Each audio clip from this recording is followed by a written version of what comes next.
Learn with life में आपका स्वागत है। जैसा कि हमारा हिंदी का सेशन चल रहा है, तो उसमें जो आज का टॉपिक है वो उपसर्ग है। अच्छा, उपसर्ग को इंग्लिश में बोलते क्या हैं? तो प्रेफिक्स बोलते हैं। उपसर्ग और प्रत्यय जो है एक साथ ही हैं, लेकिन इसको हम जो है अलग अलग वीडियो में आपको डिस्कस करेंगे। आज जो है उपसर्ग जो है पढ़ाएंगे, और इसके जो नेक्स्ट वाला वीडियो होगा वो प्रत्यय के लिए होगा, ताकि दोनों जो है समझ में आए आपको। तो चलिए देर न करते हुए सेशन को स्टार्ट करते हैं। और उपसर्ग को प्रीफिक्स बोलते हैं। प्री मतलब जो है पहले लगे, और फिक्स मतलब जो लगे, तो उसे प्रीफिक्स बोलते हैं। और प्रत्यय जो है सफिक्स बोलते हैं। तो आइए देखते हैं शब्द की रचना क्या होती है। वर्ड फॉर्मेशन जो होता है, इसमें वर्णों के सार्थक समूह को शब्द कहते हैं। मैंने इसको आपको शब्दों के बारे में बता चुका है आपको, जो है कि इसको आपको पकड़ने के इसका तरीका क्या है कि वर्णों के जो सार्थक सा से ये, और सब सा से शब्द, और वर्णों के सार्थक समूह को शब्द कहते हैं। ऐसे आपको याद रखना है इसको। और व्युत्पत्ति के आधार पर शब्द के तीन भेद होते हैं। एक रूढ़ शब्द होता है, एक यौगिक होता है, एक योग रूढ़ होता है। मूलतः शब्द के दो भेद होते हैं, रूढ़ और यौगिक। अच्छा, योग रूढ़ अर्थ की दृष्टि से रूढ़ ही होता है, और रचना की दृष्टि से यौगिक और योग रूढ़ समान होते हैं। रूढ़ के हम खंड नहीं कर सकते। मैंने बताया था कि रूढ़ शब्द क्या होता है, कि जैसे घर है, घर को अभी हम तोड़ेंगे तो ना कोई कोई इसका अर्थ निकलेगा, ना इसका कोई अर्थ निकलेगा, इसलिए रूढ़ होता है। रूढ़ के हम खंड नहीं कर सकते। यहाँ लिखा है कि रूढ़ शब्द के हम खंड नहीं कर सकते। अतः रचना में यौगिक ही रह जाते हैं, जिसमें या जिनसे हम शब्द रचना कर सकते हैं। अच्छा, यौगिक शब्दों की रचना तीन प्रकार से होती है, जैसे उपसर्ग से, प्रत्यय से और समास से। समास को हमने भी पूरा डिटेल में आपको समझा चुके हैं, तो उपसर्ग और प्रत्यय समझाना है आपको, जिसमें से आज उपसर्ग, फिर नेक्स्ट वीडियो में प्रत्यय। अच्छा, उपसर्ग होता क्या है, इसको थोड़ा सा हम डिटेल्स में देख लेते हैं इसके एग्जाम्पल से। उपसर्ग से मतलब ये कि उपसर्ग हो गए, मान लीजिए कोई एक शब्द है आपके पास, अत्यंत। अत्यंत में उपसर्ग क्या है और मूल शब्द क्या है? और उपसर्ग मतलब अत्यंत जो है ये यौगिक शब्द है। देख लीजिए, जैसे अंत जो है, अत्यंत को आप तोड़ेंगे तो अति हो जाएगा, प्लस अंत हो जाएगा। अंत जो है ये मूल शब्द हो गया या धातु हो गया, और अति जो है इसमें उपसर्ग हो गया। अच्छा, प्रत्यय में देख लीजिए क्या है, और ये अत्यंत जो है यौगिक शब्द हो गया, क्योंकि दो शब्दों से जुड़ के बना है। आपको पता है ये कि अति उपसर्ग है, और अंत जो है मूल शब्द है, दो शब्दों से मिलकर अत्यंत बना है। प्रत्यय ले लीजिए। हालांकि आज का जो सेशन है सिर्फ उपसर्ग है, लेकिन हम प्रत्यय भी समझ लीजिए। जैसे लेनदार, लेनदार जैसे मूल शब्द हो गया आपका। लेनदार भी यौगिक शब्द ही है, दो शब्दों से जुड़कर बना है या मिलकर बना है, तो इसमें लेन जो है मूल शब्द हो गया। और जो इसका जो दार है, ये प्रत्यय हो गया। अब प्रत्यय मैंने बताया कि लास्ट में जुड़ता है, जिसको सफिक्स बोलते हैं इंग्लिश में। अच्छा, समास का वर्ड फॉर्मेशन कैसा होता है? जैसे समास ले लीजिए आप, प्रतिदिन जो है ले लीजिए, दो शब्दों से मिलकर बना है। या बेविभाव समास होता है, मैंने समास आपको पूरा डिटेल में पढ़ा चुका। अब इसमें जो प्रति जो है ये उपसर्ग हो जाएगा, दिन जो है ये मूल शब्द हो जाता है, यानी कि शब्द हो गया। अच्छा, इसके नीचे नोट्स लिखा है, मान लीजिए कभी कभी एक ही मूल शब्द में उपसर्ग एवं प्रत्यय दोनों का प्रयोग होता है। जैसे कि मतलब एक ही शब्द होता है आपका, जैसे स्वतंत्रता देख लीजिए। अब स्वतंत्रता में स्व उपसर्ग भी है, और तंत्र जो है इसका मूल मूल शब्द हो जाएगा, और ता जो है इसका प्रत्यय हो जाएगा। तो कभी कभी मतलब ऐसा सेंटेंस दे दिया जाता है जिसमें दोनों चीज़ पूछ ली जाता है। जैसे एग्जाम पे स्वतंत्रता स्वतंत्रता जो है रख दिया, और भी ऑप्शन रख देंगे, और उसमें से क्वेश्चन में दे दिया जाएगा कि इसमें से ऐसा कौन सा शब्द है जिसमें उपसर्ग और प्रत्यय दोनों लगा है। तो आपको ऐसे पहचानना पड़ेगा। और दूसरा देख लीजिए नोट्स, कि कभी कभी दो प्रत्ययों का एक साथ प्रयोग किया जाता है। अच्छा, कभी कभी दो प्रत्यय भी आ जाता है, जैसे समझदारी ये शब्द हो गया आपके पास एक। अब समझदारी में जब आप समझ, इसका मूल शब्द हो जाएगा, ये लिखा भी है दार प्रत्यय समझदार। लेकिन यहाँ समझदार तक होता तो मान लीजिए एक एक ही प्रत्यय निकलता था, लेकिन यहाँ दारी ई भी प्रत्यय निकल रहा है ना, क्योंकि बड़ी की मात्रा भी लगी है, तो इसमें दो प्रत्यय एक साथ लगा है। अब उपसर्ग देखते हैं कि उपसर्ग होता क्या है। उपसर्ग को प्रेफिक्स कहते हैं, जो पहले लगे। उपसर्ग को देखते हैं। उप दो शब्दों में बटा होता है, जैसे उप मतलब समीप, सर्ग मतलब सृष्टि करना या निर्माण करना। इसका अर्थ है किसी शब्द के समीप आकर एक नया शब्द बनाना, मतलब जो शब्दांश शब्दों के आदि में जुड़कर उनके अर्थ में कुछ विशेषता लाते हैं, उसे उपसर्ग कहलाते हैं। अच्छा, उपसर्ग मैंने बताया कि हमेशा इन शब्द की दो डिफिनेशन होती है। एक वो जो आप ऊपर पढ़े, एक ये जिससे आपको एक नॉर्मल लैंग्वेज में आपको कोई पूछ ले कि उपसर्ग क्या है, तो आपको ये बताना है कि जो शब्दांश या जो शब्द वाक्य के शुरू में जुड़कर उनमें अर्थ में कुछ विशेषता या चेंजेस ला दे, वो उपसर्ग कहलाते हैं। अब आदि मतलब आपको पता होना चाहिए कि आदि मतलब होता क्या है। आदि मतलब शब्द के शुरू में, यहाँ मैंने लिखा भी है। अब हार शब्द है, मान लीजिए कोई शब्द हार शब्द है, हैं। अब इसमें हार शब्द का अर्थ होता है पराजय, मतलब किसी चीज़ में आप हार गए तो उसको पराजय कहेंगे। अब परंतु इसी शब्द के आगे प्रशब्दांश को जोड़ने से एक नया शब्द बनेगा। जैसे हार शब्द था, हार में प्र लगा देंगे तो प्रहार बन जाता है, जिसका अर्थ चोट करना हो जाता है। इसी तरह आ जोड़ने से आहार बन जाता है, जैसे भोजन बन जाता है। सम जोड़ने से संहार बन जाता है, जिसका अर्थ होता है विनाश करना, संहार। तथा वि जोड़ने से विहार बनता है, जिसका अर्थ हो जाएगा घूमना, इत्यादि शब्द बन जाएंगे। उपयुक्त उदाहरण में प्र और आ और सम और वि का अलग अलग से कोई अर्थ नहीं होता। मतलब आप सोचें कि जो प्रत्यय होते हैं इन शब्दों का कोई अलग से कोई अर्थ होता है, तो ये अर्थविहीन शब्द होते हैं। किताबों में दिया रहता है तो वो अर्थ नहीं होता है। परंतु हार शब्द के आदि में जुड़ने से इसके अर्थ में इन्होंने परिवर्तन कर दिया। इसका मतलब हुआ कि ये सभी शब्दांश है, और ऐसे शब्दांशों को उपसर्ग कहते हैं। अच्छा, हिंदी में प्रचलित उपसर्गों को निम्नलिखित भागों में विभाजित किया जाता है। जैसे कौन कौन है। संस्कृत के उपसर्ग होते हैं, जिसके संख्या डायरेक्ट पूछ लिया जाता है कि संस्कृत के उपसर्ग कितने होते हैं, तो 22 उपसर्ग होते हैं। आपको ये डायरेक्ट याद रखना है। हिंदी के उपसर्ग कितने होते हैं, 13 होते हैं। अंग्रेजी के उपसर्ग भी होते हैं। उर्दू के उपसर्ग या उर्दू या फारसी के उपसर्ग कितने होते हैं, 19 होते हैं। ये बहुत पूछा जाता है। अंग्रेजी के उपसर्ग भी होते हैं, लेकिन इनकी संख्या डिसाइड नहीं है। उपसर्ग के समान प्रयुक्त होने वाले संस्कृत के अव्यय, ये जो है 5 हैं। इनको हम पाँचों देखेंगे। तो पहले संस्कृत के उपसर्ग हैं, जो संस्कृत के उपसर्ग देख लेते हैं। संस्कृत के उपसर्ग कैसे होते हैं, जैसे अति है, ये उपसर्ग हो गया। अब इसका जैसे यहाँ अर्थ दिया है कि अति मतलब अधिक होता है, तो लेकिन इसका पर्सनल कोई उपसर्ग का कोई पर्सनल अर्थ नहीं होता है। ये आप याद रखिएगा, मैंने ऊपर बताया भी है। जैसे शब्द हो गया, अत्यधिक हो गया, अत्यंत हो गया, अतिरिक्त हो गया, अतिशय हो गया। इन सब में क्या उपसर्ग है, तो इस सब में अति उपसर्ग है, आप देख लीजिएगा। अधिकार और अधिपति, अधिनायक, इन सब में कौन सा उपसर्ग है, इस सब में अधि उपसर्ग है। अनुचर हो गया, अनुकरण हो गया, अनुसार हो गया, अनुशासन हो गया, इन सब में कौन सा उपसर्ग है, तो देख लीजिए अनु हो गया उपसर्ग। अपयश हो गया, अपमान हो गया, अपकार हो गया, सब में अप उपसर्ग हो गया। अभियान हो गया, अभिषेक हो गया, अभिनय हो गया, अभिमुख हो गया, इन सब में अभि उपसर्ग हो गया। अवगुण हो गया, अवनति हो गया, अवतार हो गया, अवतरण हो गया, इन सब में अवपसर्ग हो गया।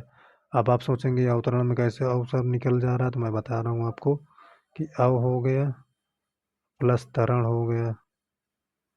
तरण जो है मूल शब्द हो जाएगा, इसमें अ उपसर्ग हो जाएगा। इसी तरह आपको सब तोड़ लेना है। उत्कर्ष हो गया, उत्तम हो गया, उत्पत्ति हो गया, इन सब में उत जो है उपसर्ग है। और इसमें जो आजीवन हो गया, आगमन हो गया, आरक्षण हो गया, आक्रमण हो गया, इस सब में आ उपसर्ग है। अच्छा, आजीवन में अव्ययीभाव समास है, आगमन में अव्ययीभाव समास है। जिनमें उपसर्ग आ जाए ये सब लगभग आपके अव्ययीभाव समास भी होते हैं। उद्गम हो गया, उद्भव हो गया, इन सब में उद उपसर्ग है। उपदेश हो गया, उपवन हो गया, उपमंत्री या उपहार हो गया, इन सब में उपसर्ग है। दुर्जन हो गया, दुर्गम हो गया, बहुत पूछा जाता है। दुर्दशा हो गया, दुराचार हो गया, इन सब में दुर उपसर्ग है, बहुत पूछा जाता है ये उपसर्ग। दुष्चरित्र हो गया, दुस्साहस हो गया, दुष्कर हो गया, इन सब में दुस उपसर्ग हो जाएगा। निरपराध हो गया, निर्जन हो गया, निराकार हो गया, निर्गुण हो गया, इन सब में निरुपसर्ग है। अगला देखते हैं। निस्सार हो गया, निस्तार हो गया, निश्चल हो गया, निश्चित हो गया, इन सब में निस उपसर्ग है। निवारण हो गया, निपात हो गया, नियोग हो गया, निषेध हो गया, इन सब में नि उपसर्ग है। पराजय, पराभव, परामर्श, पराक्रम, इन सब में परा उपसर्ग है। पराजय बहुत पूछा जाता है, इसमें कौन सा उपसर्ग है? पराजय में परा उपसर्ग होता है। परिजन हो गया, परिक्रमण हो गया, परिपूर्ण हो गया, परिमाण हो गया, इन सब में परि उपसर्ग है। अच्छा, प्रख्यात हो गया, प्रबल हो गया, प्रस्थान हो गया, प्रकृति हो गया, इस सब में प्र उपसर्ग है। प्रतिकूल हो गया, प्रत्यक्ष हो गया, प्रतिक्षण हो गया, प्रत्येक हो गया, सब में प्रति उपसर्ग है। बहुत पूछे जाते हैं प्रति वाले जितने भी हैं। विदेश हो गया, विलाप हो गया, वियोग हो गया, विपक्ष हो गया, सब में भी उपसर्ग है। संस्कार हो गए, संगम हो गए, संतुष्ट हो गए, संभव हो गए, सम उपसर्ग वाले तो आप सभी याद रख लीजिए, बहुत पूछा जाता है सम उपसर्ग है। सुजन हो गया, सुगम हो गया, सुशिक्षित हो गया, सुपात्र हो गए, सब में सुपसर्ग है, बहुत ही पूछा जाता है। दूसरा देख लेते हैं, ये इंग्लिश के उपसर्ग थे, अंग्रेजी के। दूसरा देखते हैं हिंदी के उपसर्ग। अब हिंदी के उपसर्ग देखते हैं। अछूता हो गया, अथाह हो गया, अटल हो गया, सब में आ उपसर्ग है। अनमोल हो गया, अनबन हो गया, अनपढ़ हो गया, सब में अनुपसर्ग है। कपूत हो गया, कचोट हो गया, सब में का उपसर्ग है। कुचाल हो गया, कुचैला हो गया, कुचक्र हो गया, सब में कुपसर्ग है। और दुबला हो गया, दुलारा हो गया, दुधारू हो गया, सब में दू उपसर्ग है। निगोड़ा हो गया, निडर हो गया, निहत्था हो गया, निकम्मा हो गया, सब में नी उपसर्ग है। अवगुण हो गया, अवघर हो गया, अवसर हो गया, अवसान हो गया, सब में अव या अव, या तो ये वाला दिया रहेगा अव, और या तो ये वाला अव दिया रहेगा। याद रखिएगा ये दोनों उपसर्ग हैं। भरपेट, भरपूर, भरसक, भरमार, ये सब जो है बेभाव के उदाहरण है, और सब में भर उपसर्ग है, आप ध्यान दीजिएगा इसमें। सुडौल हो गए, सुजान हो गए, सुघड़ हो गए, सुफल हो गए, सब में सुपसर्ग है। अध पका, अध कच्चा, अध मरा, अध कचरा, ये सब में अध उपसर्ग है। 29 हो गया, 39 हो गया, 59 हो गया, 69 हो गया, आप इन सबको याद रखिए, बहुत पूछा जाता है। सब में उन उपसर्ग है। परलोक हो गया, परोपकार हो गया, और परसर्ग हो गया। मैंने आपको बताया था जब कारक पढ़ाया था, तो कारक को किस नाम से जाना जाता है, तो कारक को या तो विभक्ति कहेंगे या तो परसर्ग कहेंगे। बहुत पूछा जाता है, डायरेक्ट क्वेश्चन ही बन जाता है कि कारक को अन्य किस नाम से जाना जाता है, तो परसर्ग के नाम से जाना जाता है। परहित हो जाएगा तो इस सब में पर उपसर्ग हो जाएगा, आप याद रखिए, बहुत पूछे जाते हैं। बिन ब्याह हो गया, बिन बादल हो गया, बिन पाए हो गया, बिन जाने हो गया, ये सब क्या है, इसमें सब में बिन उपसर्ग हो गया, बहुत पूछा जाते हैं, याद रखिएगा आप। अच्छा, ये अंग्रेजी के हो गया और हिंदी के हो गए। अब जो है अरबी फारसी के उपसर्ग वाले शब्द देख लेते हैं। तो देख लीजिए, अलबत्ता हो गया, अल अलगरज हो गया, अलमस्त हो गया, इन सब में अल उपसर्ग है। कम अक्ल हो गया, कमजोर हो गया, कम वक्त, सब में कम उपसर्ग है। खुश नसीब हो गया, खुशखबरी हो गया, खुशहाल हो गया, खुशबू हो गया, सब में खुश उपसर्ग है। अब आप सोचेंगे कि हमें इसको पढ़ना कैसे है, तो अगर अच्छे से आप पढ़ना चाहते हैं तो इन सबको जब आप पढ़ें तो इन सबको आप तोड़ें। कि जैसे गैर हाजिर में, जैसे अब आपको यहाँ दिख रहा है तो आपको आसानी से पता चल जा रहा है कि गैर हाजिर में कौन सा उपसर्ग है, लेकिन जब आप पढ़ें तो आप ऐसे तोड़ें कि गैर हाजिर में उपसर्ग क्या होगा, तो गैर ऐसे तोड़ें, प्लस हाजिर। इसमें हमेशा आप ढूंढा करिए कि मूल शब्द क्या बन रहा है, हाजिर मूल शब्द बन रहा है, तो गैर हाजिर, इसमें गैर जो है उपसर्ग हो जा रहा है। गैर कानूनी, गैर मुल्क, गैर जिम्मेदार, इसमें तो गैर जिम्मेदार अलग दे ही दिया है। अगला देखते हैं, दरअसल, दर हकीकत, इस सब में दर उपसर्ग है। नापसंद, ना समझ, नाराज, नालायक, नापसंद में बहुत पूछा जाता है, इसमें ना उपसर्ग है। फिलहाल या फी आदमी, इस सब में फिल या फी उपसर्ग है। अब इसमें फिल है, इसमें फी है उपसर्ग। तो बदनाम, बदौलत, बस्तूर, बगैर, बदनाम और बदौलत बहुत पूछा जाता है, इसमें ब उपसर्ग है। लेकिन वहाँ बद उपसर्ग भी दिया जाता है, मतलब इसी से रिलेटेड दिया जाता है कि आप कंफ्यूज रहें। बा बाकायदा हो गया, बा इज्जत हो गया, बा अदब हो गया, बा रसूख हो गए, इस सब में जो है बा उपसर्ग है। अब देखिए, एक बा उपसर्ग छोटा बा वाला था जिसमें बनाम बदौलत बस्तूर बदस्तूर हो गया था, लेकिन यहाँ बाकायदा ऑल लेडीज में बा बड़ा बा रहेगा आपको। अब बद वाला देख लीजिए, बदमाश हो गया, बदनाम हो गया, बदकिस्मत हो गया, बदबू बदबू जो है बहुत पूछा जाता है, इसमें बद उपसर्ग होता है। अब देख लीजिए, बर्दाश्त हो गया, बर्खास्त हो गया, इसमें जो है बर उपसर्ग है। बेईमान हो गया, बेइज्जत हो गया, बेचारा हो गया, बेवकूफ, सब में बे उपसर्ग है। बिल आखिर हो गया, बिल्कुल हो गया, बिल वजह हो गया, इस सब में बिल उपसर्ग है। बिला वजह हो गया, बिला सख्त हो गया, इस सब में बिला उपसर्ग हो जाता है। अच्छा, लापरवाह हो गया, ला इलाज हो गया, ला वारिस हो गया, ला जवाब हो गया, सब में ला उपसर्ग है। ला इलाज और ला वारिस में बहुत पूछा जाता है। सरताज हो गया, सरदार हो गया, सरंजाम हो गया और सरकार हो गया, सब में सर उपसर्ग है।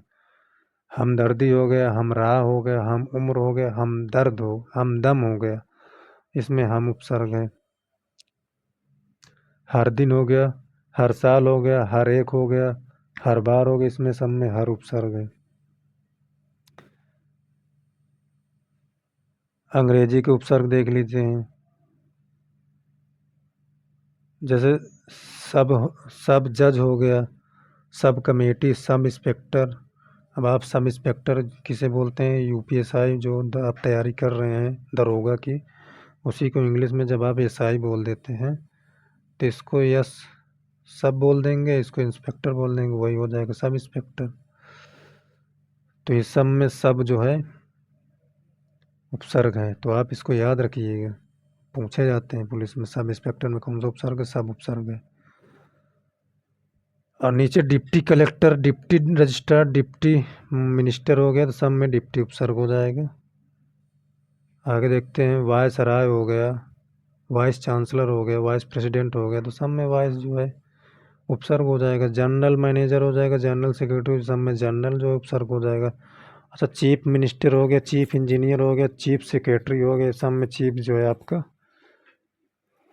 उपसर्ग हो जाएगा। अच्छा, हेड मास्टर हो गया, हेड क्लर्क हो गया, सब में हेड उपसर्ग हो जाएगा। अच्छा, उपसर्ग के समान प्रयुक्त होने वाले संस्कृत के अव्यय देख लेते हैं। जैसे अधपतन हो गया, अधोगति हो गया, अधोमुखी हो गया, अधोलिखित हो गया, इन सब में अधा उपसर्ग हो जाएगा। अंताकरण हो जाएगा, अंतापुर हो जाएगा, अंतर्मन हो जाएगा, अंतर्देशी हो जाएगा, सब में अंतर जो है अंतर जो है उपसर्ग हो जाता है। अच्छा, अशोक हो गया, अकाल हो गया, अनीति हो गया, इन सब में उपसर्ग हो जाएगा। चिरंजीवी हो जाएगा, चिर चिरंग चिर कुमार हो जाएगा, चिरकाल हो जाएगा, चिरायु हो जाएगा, सब में चिर उपसर्ग हो जाएगा। अच्छा, पुनर्जन्म, पुनर्लेखन, पुनर्जीवन में सब में पुनर् जो है बहुत पूछा जाता है, उपसर्ग हो जाएगा। बहिर्गमन, बहिर्जगत में सब में बाहिर उपसर्ग हो जाएगा, ये भी बहुत पूछा जाता है। सज्जन, सत्कर्म, सदाचार, सत्कार्य, सब में सत उपसर्ग, सब वाले तो सब याद रखिए आप। पुरा में पुरातन हो गया, पुरातत्व हो गया, पुरातत्व, पुराव्रत हो गए, सब में जो है पूरा उपसर्ग मिलेगा आपको, याद रखिएगा। समकालीन देख लीजिए, समकालीन, समदर्शी, समकोण, समकालिक होगा, इस सब में सम उपसर्ग मिलेगा आपको। अच्छा, सहकार हो गया, सहपाठी हो गया, सहयोगी हो गया, सहचर हो गया, सब में सह उपसर्ग मिलेगा आपको, याद रखिएगा। तो ये थे हमारे जो है उपसर्ग, जिसमें से हमने आपको बताया कि उपसर्ग लगते कहाँ हैं, तो शब्द के स्टार्टिंग में लगते हैं और एक नया शब्द दे देते हैं जिसका एक अर्थ हो जाता है। पर्सनली जो है उपसर्ग का कोई अर्थ नहीं होता, याद रखिएगा आप, क्योंकि पूछा जाता है इससे क्वेश्चन। अगला जो टॉपिक होगा वो प्रत्यय होगा, प्रत्यय में भी ऐसे डिटेल में आपको समझाएंगे, प्रत्येक मतलब शब्दों के पीछे लगते हैं। तो ये वीडियो आपको कैसे लगी है, अगर अच्छी लगी हो तो लाइक कर दीजिएगा, और चैनल पे पहली बार विजिट किए हैं तो सब्सक्राइब भी कर दीजिए, बेल आइकन भी प्रेस कर दीजिए ताकि वीडियो जो कि पड़े तो आपको नोटिफिकेशन उसका मिल जाया करे। मिलते हैं ऐसे नेक्स्ट वीडियो में। अब तब तक आप पढ़ते रहिए, मस्त रहिए, ध्यान रखिए अपना, और वीडियो को लाइक करें और शेयर करें दोस्तों के साथ। धन्यवाद।